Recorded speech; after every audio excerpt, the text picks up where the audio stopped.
नफरत का हिंदुस्तान नहीं चाहिए, मोहब्बत की दुकान चाहिए। यहां राहुल गांधी सीधे हमला बीजेपी आरएसएस के ऊपर संविधान की बात करते हुए, चाहे वो कहीं भी भाषण दें, राहुल गांधी संविधान के मामले को, सामाजिक न्याय के मामले को, इन तमाम मसलों को कहीं छोड़ते नहीं हैं। जरा अनिल सिन्हा जी के पास आना चाहता हूं। अनिल जी, कैसे देखते हैं आप इस पूरे राहुल गांधी के इस भाषण को? और सबसे बड़ी चीज की यहां से क्या राहुल गांधी वो मैसेज, जो पैगाम देने में यहां सफल नजर आते हैं आपको, जिससे कि कांग्रेस पार्टी को दिल्ली के चुनाव में फायदा हो? देखिए, दिल्ली का जो इक्वेशन है उससे ये लग रहा है कि बीजेपी और आम आदमी पार्टी दोनों चाहती है कांग्रेस को बाहर करना, या बीजेपी का पहला मकसद यही है।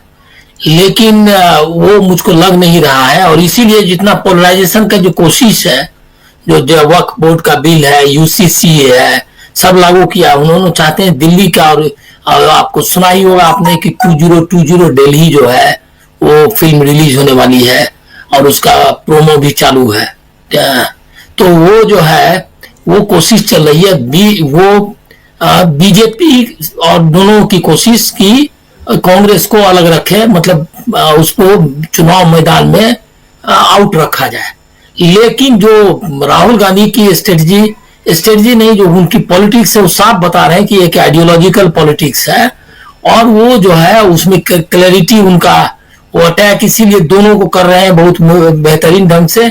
और मुझको लग रहा है क्या कि उनका वो जो भागीदारी वाला और सामाजिक न्याय और कम्युनलिज्म के खिलाफ जो एकदम क्लियर कट जो उनका चल रहा है, साथ में वो जो प्राइवेटाइजेशन, कॉर्पोरेट का जो ये है, जॉब का इशूज है, वो कोशिश कर रहे हैं कि ये जो कम्युनलाइजेशन वाला है कोशिश पोलराइजेशन की, उसको किसी तरीके से इशूज पे लाया जाए। इसीलिए वो दोनों को कोशिश कर रहे हैं। आम आदमी पार्टी ये पोलराइजेशन वाले इशू पर बीजेपी को कॉर्नर नहीं करना चाहती है, वो सिर्फ जो कोशिश कर रही है ये कि जो वेलफेयर स्कीम्स हैं और बीजेपी का ऑथोरिटेरियनिज्म है उसको टारगेट करके वो बताया, और अपने को विक्टिम कार्ड बेसिकली जो है वो कोशिश उनकी है कि विक्टिम कार्ड खेल करके वो कर ले। तो ये लेकिन थर्ड जो इशूज की पॉलिटिक्स है और जो सोशल जस्टिस की पॉलिटिक्स है वो काफी आगे बढ़ गया है। आपने आप देखा ही, तो आपने बताया भी कि बिहार के किस तरह से लोगों ने ज्वाइन किया और जो यहाँ भी ज्वाइन कर रहे हैं, तो वो हमको लग रहा है क्या कि अब एक प्लेयर के रूप में है। और हमको लग रहा है कि अगले 2-3 दिन में अगर राहुल गांधी का इंटरवेंशन अगर दिल्ली, मतलब वहाँ अगर प्रोग्राम्स अगर ठीक से हुए, तो उससे वो मतलब उसको आउट नहीं कर पाएगी बीजेपी। और दलित और वाल्मीकि मंदिर और ये जो दलित और मुसलमान उनका फोकस है, और उन्होंने ये हमको लग रहा है कांग्रेस ने साफ रख लिया है कि गरीब, दलित, अल्पसंख्यक, पिछड़ी जाति, ये जो इसका कॉम्बिनेशन बने, वो जो है अब जो एलिट को संबोधित करना उन्होंने छोड़ दिया है। ये एक बहुत बड़ा चेंज है उनकी पॉलिटिक्स में। वो कोई सर्व वाला जो है ना, सर्वजन वाला नहीं चल रहे हैं, वो एक क्लास डिवीजन, एक कास्ट डिवीजन, एक जो जेंडर का इशूज है उसके आधार पर, मतलब वो एक बकायदा एक समझिए कि आइडियोलॉजिकल पॉलिटिक्स की तरफ उन्होंने जो मजबूती से कर ही रहे हैं उसको दिल्ली में दिखाई देगा। अब इसमें देखना यह है कि ये इसमें कितना सफल होती है बीजेपी पोलराइजेशन। अब जैसे देखिए कुंभ का में चल रहा है, ये है। अभी आपको मैं बताऊं कि आप एक मतलब अभी मैंने एक न्यूज बड़े ये का चैनल का डिजिटल वेबसाइट पर खबर देख रहा था कि मुसलमानों की आबादी भारत दुनिया में 2050 में सबसे ज्यादा हो जाएगी, सबसे बड़ी आबादी हो जाएगी विश्व की मुसलमानों की। कोई उसमें कोई डेटा मतलब किसी का ये नहीं है, कोई मतलब एक्सपर्ट का कोई ओपिनियन नहीं है। और ये कैसे मुसलमानों की आबादी क्रिश्चियन से दुनिया में बढ़ जाएगी और भारत नंबर 1 पे आ जाएगा, ये जो है, और उस इंडोनेशिया को पीछे छोड़ देगा, ये है उसमें ऐसे ही। और 2070 में क्या हो जाएगा मुस्लिम आबादी, इसी सब टाइप की खबर ये सब चालू है। उनकी गोदी मीडिया के सहारे, चैनल्स के सहारे किसी तरह पोलराइज किया जाए और जो ये क्या कहते हैं कम्युनल ये किया जाए, उसकी कोशिश चल रही है। उसको काउंटर करना है, और हमको लग रहा है इफेक्टिवली काउंटर कर रही है कांग्रेस। और वो जो अटैक्स उसके हैं वो इश्यूज पे काफी, जैसे उनको राहुल गांधी ने कहा कि भाई इनका शीश महल देखिए, और इसी तरह से सारा वो आ रहा है कि घोटाला और ये सब का जिक्र कर रहे हैं कि कह कर क्या आए थे और क्या उन्होंने दिया। तो अटैक मतलब राहुल दो फ्रंट पे कांग्रेस को लड़ना पड़ रहा है। एक तो कांग्रेस बीजेपी को लड़ना है और दूसरा आम आदमी पार्टी को। आम आदमी पार्टी को सिर्फ कांग्रेस से लड़ना पड़ रहा है सच्चाई में, क्योंकि वो कम्युनलाइजेशन के इशू पर उनके खिलाफ नहीं है और न उनके एंटी डेमोक्रेटिक मेजर्स के खिलाफ है। आप लगातार आप देख सकते हैं पोलराइजेशन जो है उस पर तो एकदम नहीं है। तो इसीलिए कांग्रेस की जिम्मेदारी ज्यादा है, कांग्रेस के चैलेंजेस ज्यादा है, और आम आदमी पार्टी और उनका, हमको लग रहा है दोनों में ये ज्यादा अतिशयोक्ति ना समझा जाए इसको। लेकिन मैं मानता हूं कि उनको कोई ज्यादा दिक्कत नहीं है अगर आम आदमी पार्टी जीत जाती है चुनाव। उनको है कि किसी तरह कांग्रेस जो है वो जो है बेहतर ना कर पाए, ताकि कांग्रेस जो है नेशनल लेवल पे लोगों को ये ना लगे कि दिल्ली के चुनाव में कांग्रेस ने रिवाइव किया है। सत्ता में आएगी या नहीं मालूम नहीं, लेकिन उनका परफॉर्मेंस अच्छा रहा, ये उसको रोकना दोनों का उद्देश्य है, आम आदमी पार्टी का और बीजेपी का। बिल्कुल बिल्कुल आप सही कह रहे हैं। आम आदमी पार्टी और बीजेपी दोनों की चुनौतियां हैं। ट्रायंगुलर फाइट है, लेकिन ट्रायंगुलर में कांग्रेस के पास, कांग्रेस के सामने क्या चुनौतियां हैं और फिर आम आदमी पार्टी के सामने कैसी चुनौतियां हैं, उसी का जिक्र कर रहे थे यहां अनिल जी। और बहुत इंपॉर्टेंट बातें यहां पर इसलिए क्योंकि यहां से जब राहुल गांधी आज फिर से दिल्ली के मैदान में, दिल्ली के चुनावी मैदान में कूदे हैं, तो दिल्ली का चुनाव किस दिशा में जा रहा है यह समझना जरूरी। उससे पहले कल मध्य प्रदेश के महू में राहुल गांधी थे, वहां पर उनका एक गैप के बाद पहला भाषण था, बहुत जोरदार भाषण, जय बापू जय भीम जय संविधान रैली को संबोधित कर रहे थे। अब यह बताया जा रहा है कि यह रैली अभी आगे और बढ़ने वाली है, बिहार में भी यह रैली होगी और भी कई जगहों पे इस तरह के रैली का आयोजन होना है। लेकिन यहां से क्या देश की सियासत में कोई बदलाव हम देख रहे हैं? अलग अलग वर्गों को, शकील जी, अलग अलग वर्गों को जोड़ना, उसमें भी अल्पसंख्यकों को, दलितों को, आदिवासियों को, ऐसे वंचित समाज के लोगों को जोड़ने की जो बात, जो मुहिम छेड़ रखी है राहुल गांधी ने पिछले 2-3 साल से, खासकर भारत जोड़ो यात्रा और उसके बाद भारत जोड़ो न्याय यात्रा के दौरान उन्होंने जिन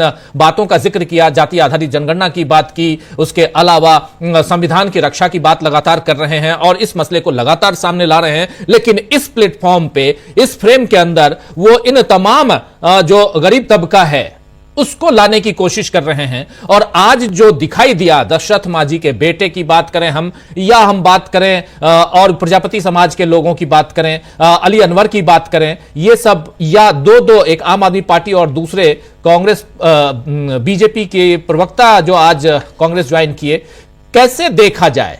यहां से क्या कांग्रेस के लिए एक सुनहरे भविष्य की उम्मीद कांग्रेस के लिहाज से की जा सकती है? राहुल गांधी की जो रणनीति है वो किस दिशा में आपको दिखाई देती है? क्या ये जो फ्रेम की बात मैं कर रहा हूं, उस फ्रेम में जिस पिक्चर को लाने की कोशिश राहुल गांधी कर रहे हैं वो सटीक बैठ रहा है? कैसे देखते हैं आप? चुनाव निश्चित ही रूप से देश की राजनीति पे असर डाल रहा है, इसका बहुत बड़ा प्रभाव पड़ता हुआ दिख रहा है। देखिए, इस मामले में जो कांग्रेस के दिल्ली के नेता है और कांग्रेस के कोषाध्यक्ष भी हैं, अजय माकन ने एक अवधारणा दी है और वो काफी हद तक सही है। उनका ये तर्क है कि दिल्ली में जब से कांग्रेस कमजोर हुई है तब से देश में बीजेपी बढ़ी है।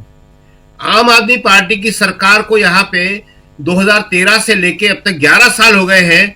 यहाँ तो उसने अपनी सरकार बना के रखी, लेकिन पूरे देश में उसने बीजेपी को इससे फायदा पहुंचाया है।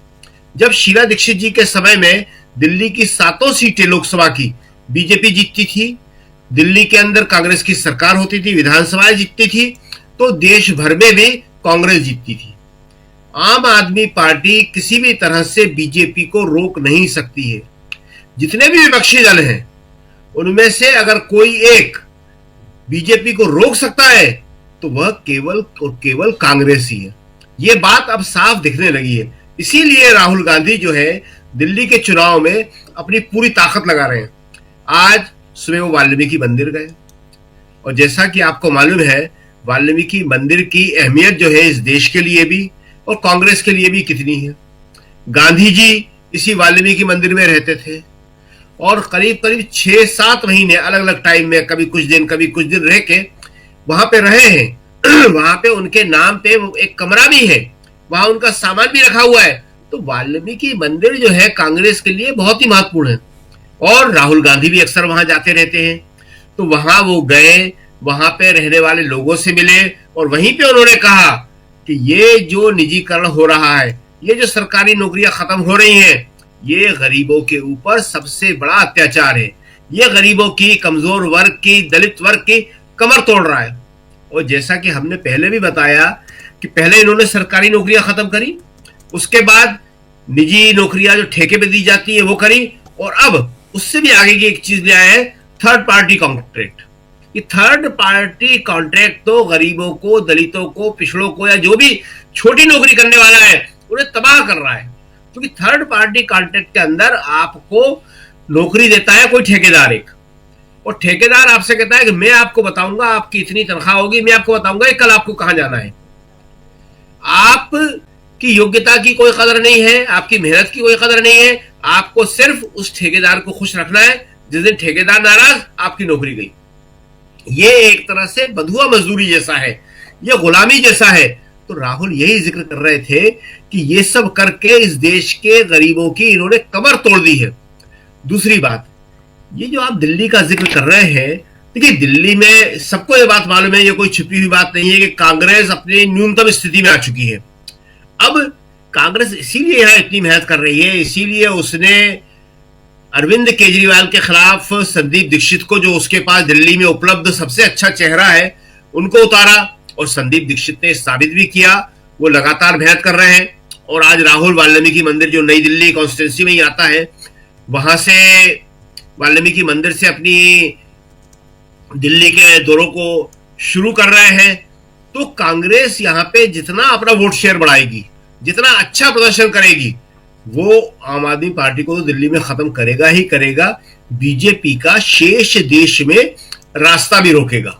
और यही सबसे महत्वपूर्ण बात है जिसे कांग्रेस समझ रही है। और जिस रणनीति का आप जिक्र कर रहे थे, तो कांग्रेस की रणनीति यही है कि शेष देश के अंदर बीजेपी को कैसे रोका जाए।